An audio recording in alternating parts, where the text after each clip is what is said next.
So hey guys welcome back to any video. আজ আমরা পোর্টসুগার web security একাডেমির 10 নম্বর যে ল্যাব অর্থাৎ SQL injection union attack retrieving multiple values in a single column এই ল্যাবটা solve করব। তো চলো শুরু করা যাক। তো ফার্স্ট অফ অল তোমরা ল্যাবটা ওপেন করে নেবে। এখানে ল্যাবটার ডিটেলস সম্বন্ধে কিছু দেওয়া আছে। তোমরা যদি এর আগের ল্যাবটা যদি দেখে থাকো পুরো সেম, দুটোই সেম। তো সেখানেও আমাদেরকে অ্যাডমিনিস্ট্রেটর ইউজারে লগ ইন করতে হয়েছিল, তো এখানেও আমাদেরকে অ্যাডমিনিস্ট্রেটর ইউজারে লগ ইন করতে হবে। সেখানেও একটা টেবিল ছিল ইউজার্স নামে, আর এখানেও একটা টেবিল আছে ইউজার্স নামে। তো সেই ইউজার্স টেবিলের মধ্যে দুটো কলাম রয়েছে, একটা হচ্ছে ইউজার নেম এবং আরেকটা হচ্ছে পাসওয়ার্ড। তো আমাদেরকে ল্যাবটা সলভ করার জন্য কী করতে হবে, অ্যাডমিনিস্ট্রেটর ইউজারে লগ ইন করতে হবে। তো এবার আমরা কী করবো, অ্যাক্সেস দ্য ল্যাবে ক্লিক করবো। অ্যাক্সেস দ্য ল্যাবে ক্লিক করার পর দেখবে আমাদের ল্যাবটা ওপেন হয়ে গেছে। তো আমরা এখানে যে কোনো একটা ক্যাটাগরি সিলেক্ট করে নেবো। তো আমরা লাইফস্টাইলে ক্লিক করবো। তো লাইফস্টাইলে যদি ক্লিক করি দেখবে এখানে category is equal to lifestyle রয়েছে। তো এবারে আমরা কী করবো, এই যে রিকোয়েস্টটা, এই রিকোয়েস্টটা বাবসুটে ক্যাপচার করবো। তো এখানে প্রক্সিতে আমরা বাবসুট সিলেক্ট করবো, আর এখানে যে বাবসুট রয়েছে বাবসুটে আমরা ইন্টারসেপ্ট অন করবো। এখানে যদি পেজটা রিলোড করি দেখবে এখানে রিকোয়েস্টটা ক্যাপচার হয়ে গেছে। তো এই রিকোয়েস্টটাকে কী করবো, আমরা সেন্ড টু রিপিটার। তো রিপিটারে সেন্ড করার পর আমরা এখানে ইন্টারসেপ্টটা অফ করে দেবো। এবার রিপিটারে গিয়ে আমরা যদি এখানে একটা সিঙ্গেল কোটেশন দিয়ে যদি রিকোয়েস্টটা সেন্ড করি দেখবে 500 ইন্টারনাল সার্ভার এরর আসছে। তো আমাদেরকে দেখতে হবে এই যে ডেটাবেসটা, এই ডেটাবেসটার মধ্যে কটা কলাম রয়েছে। তো তার জন্য আমরা যে কোয়ারিটা ইউজ করব, তো ফাইন্ড COLUMNS ফাইন্ড কলামস। তো কলামস ফাইন্ড করার জন্য আমরা যে কোয়ারিটা ইউজ করব, single quotation plus union plus select plus দিয়ে আমরা নাল। তো আমরা জানি না কটা কলাম রয়েছে, তো আমরা প্রথমে একটা নাল দিয়ে চেক করব। কপি করে যদি আমরা এটা পেস্ট করি এখানে লাইফস্টাইলের পর আমরা এটা Ctrl+V করে পেস্ট করে রিকোয়েস্টটাকে সেন্ড করব। তো 500 ইন্টারনাল সার্ভার এরর আসছে। তো আমরা কি করব, আরেকটা নাল ইউজ করব, দিয়ে কমা দিয়ে আরেকটা প্লাস দিয়ে নাল। তো এবারে যদি আমরা এটা কপি করি, কপি করে এখানে যদি যে কোয়ারিটা আমরা পেস্ট করেছিলাম এটাকে সিলেক্ট করে Ctrl+V যদি করে দিই পেস্ট হয়ে যাবে। তো আমরা রিকোয়েস্টটা কী করব, সেন্ড করব। দেখবে 200 ঢুকে আসছে, তার মানে কি এখানে দুটো কলাম রয়েছে। তো এবারে আমরা দেখব এই যে দুটো কলাম রয়েছে, এই দুটো কলামের মধ্যে কোন কলামটা টেক্সট ভ্যালু স্টোর করছে। তো তার জন্য আমরা কী করব, এখানে যে প্রথম যে নাল রয়েছে, প্রথম নালের জায়গায় আমরা সিঙ্গেল কোটেশন সিঙ্গেল কোটেশন দিয়ে রিকোয়েস্টটা সেন্ড করব। দেখবে 500 ইন্টারনাল সার্ভার এরর আসছে, তার মানে ফার্স্ট যে কলামটা সেটা নালেই থাকবে, ওটা মানে ওটাতে কোনো টেক্সট ভ্যালু স্টোর করে না, মানে ফার্স্ট কলামটা কোনো টেক্সট ভ্যালু স্টোর করে না।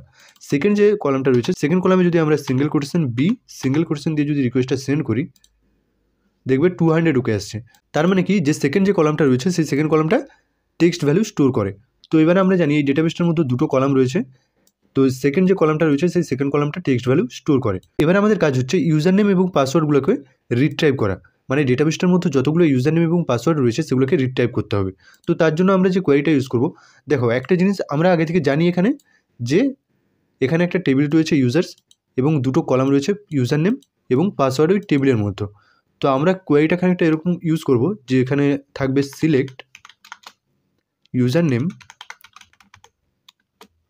এখানে ডবল পাইপ সিঙ্গেল কোটেশন দিয়ে tilted single quotation double pipe দিয়ে পাসওয়ার্ড দেওয়ার পরে কোথা থেকে না ফ্রম ইউজার্স, এখান থেকে। তো এরকম একটা কোয়েরি আমরা ইউজ করব।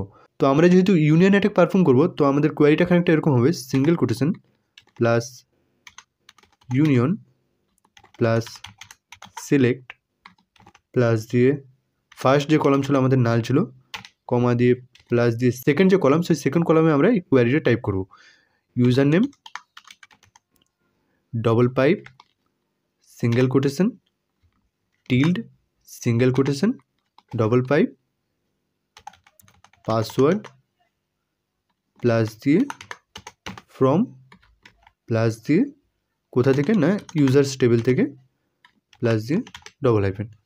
তো এই কোয়ারিটা আমরা ইউজ করব যে ইউজার নেম এবং পাসওয়ার্ডগুলো রয়েছে সেগুলোকে রিট্রাইভ করার জন্য। তো এটা কপি করে নিই, কপি করে আমরা যদি এখানে বাবসুটের মধ্যে যদি যে কোয়ারিটা ছিল ওটা আমরা ডিলিট করে দেবো, বা ওইটা সিলেক্ট করে তোমরা Ctrl+V করলে পেস্ট হয়ে যাবে। তো আমরা যদি রিকোয়েস্টটাকে এবারে সেন্ড করি দেখবে 200 ঢুকে আসছে। তো আমরা কী করবো, রাইট ক্লিক করে কপি ইউআরএল করে ব্রাউজারের মধ্যে এটা পেস্ট করে এন্টার করব। তো দেখবে এখানে যতগুলো ইউজার নেম এবং পাসওয়ার্ড আছে সেগুলো আমরা রিট্রাইভ করে নিয়েছি। তো এর মধ্যে দেখবে অ্যাডমিনিস্ট্রেটর ইউজার এবং তার পাসওয়ার্ডও রয়েছে। তো আমরা কী করবো, এটা কপি করে নেব। কপি করে আমরা এখানে যে নোটপ্যাড রয়েছে সেই নোটপ্যাডের মধ্যে আমরা পেস্ট করে রাখবো। তো এখান থেকে আমরা অ্যাডমিনিস্ট্রেটর সিলেক্ট করব, সিলেক্ট করে কপি করব। কপি করে এখানে যদি একটু উপরে যাই, এখানে দেখবে মাই অ্যাকাউন্ট রয়েছে। তো মাই অ্যাকাউন্টে যদি ক্লিক করি, এখানে ইউজার নেমের জায়গায় আমরা অ্যাডমিনিস্ট্রেটর এবং পাসওয়ার্ডের জায়গায় এই পাসওয়ার্ডটা মানে যে টিলটা রয়েছে টিলটার পরের, ঠিক আছে। তো এখান থেকে 9800 যেখানে আছে, তো এটা কী করব, কন্ট্রোল সি করে কপি করে নেব। কপি করে আমরা এখানে পাসওয়ার্ডের জায়গায় পেস্ট করে লগ ইনে ক্লিক করব। তো দেখবে আমাদের লগ ইন হয়ে গেছে। Your user name is administrator, congratulation you solve the lab. তো ফাইনালি আমরা ল্যাবটা সলভ করে নিয়েছি। আরও যে ল্যাবগুলো রয়েছে সেগুলো আমরা একটা একটা করে সলভ করব। তো তার জন্য অবশ্যই তোমরা চ্যানেলটা সাবস্ক্রাইব করে নিও, আর এই ভিডিওটা যদি হেল্পফুল মনে হয় অবশ্যই একটা লাইক করে দিও। Thanks for watching and I will see you in my next video.